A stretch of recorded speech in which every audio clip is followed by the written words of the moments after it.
As artists, the families we grow up in have an indelible effect on us. They shape how we view the world, the types of characters we create, the stories we tell. I've been thinking a lot about my family recently and all they've meant to me as a writer, a filmmaker, and a human being in light of a recent death in the family. My stepfather, Doug Wrench, recently passed away at the age of 76. Big Doug, as we called him, and my mom raised me, my brother Doug, and my sisters Beth and Tori. Being the oldest and having a different father than my siblings, I think, gives me a unique perspective. And something that was very unique about my family is that it's interracial. And I've talked about this in other videos. My mom is black, both my parents are black, and my stepfather, Doug, is white. And I really had a unique experience growing up in an interracial family.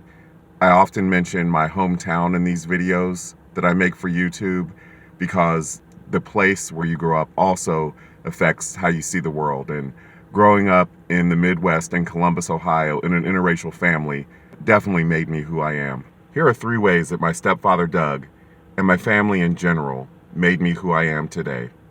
Number 3, the gift of music. One of the best things that my stepfather passed on to me is a love of all different kinds of music. I love to listen to music, especially when I'm writing. One minute I can be listening to hip hop, the next minute I can be listening to old school R&B, and then I'll transition to hair metal from the 80s, and then I'll put on international music, some song with French lyrics, and then I'll be listening to instrumental jazz. My musical tastes are very diverse and all over the map, and I definitely owe that to my stepfather. A memory that recently came back to me after my stepfather died is how he would turn on the radio when we would leave the house. He did that to try to scare burglars away. It's like a burglar is going to hear the radio playing and think, oh, I'm not going to break in because Fleetwood Mac might kick my ass. So I love the fact that I grew up listening to and appreciating all different kinds of music. Number 2. Learning to deal with different types of people. Donna Summer once said in an interview, and I'm going to read it because I want to get the exact quote correct. Everybody has different portions of their personality, and I can be very, very quiet and to myself and withdrawn, and I can be extremely outgoing when I need to be because I grew up in a big family. Donna Summer could have been describing me. Growing up with a black mother from the city and a white stepfather from the country, I learned how to get along with people in an urban environment and how to get along with country folk as well. Knowing how to get along with different types of personalities is especially important as writers and filmmakers because we have to deal with actors, crew members, and behind-the-scenes craftspeople of all different kinds.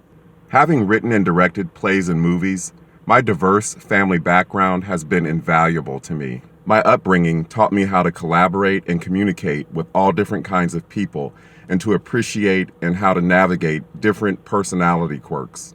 Some artists are shy and reserved like me, and they prefer to receive feedback in private. Other artists are total extroverts, and they don't mind talking about anything under the sun in a room full of people. I'm so glad that I learned how to value and be comfortable with differences at a young age. And that brings me to number 1, the value of diversity. Something that my mother and my stepfather gave me that I will cherish forever is raising me in a fully integrated world. I not only grew up in an integrated neighborhood and went to integrated schools, I grew up with black people and white people living in the same household.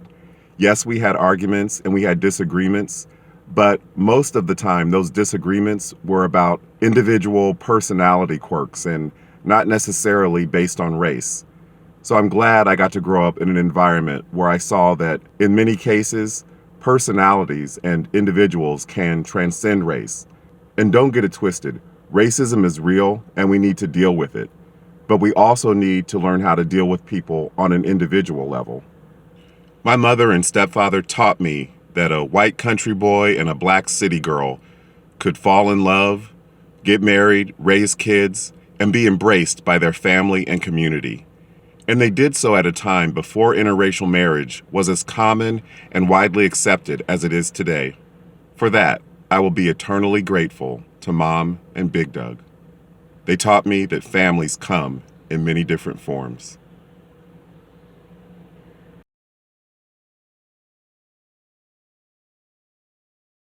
If you like this video, please leave a comment, share it, and subscribe to my channel.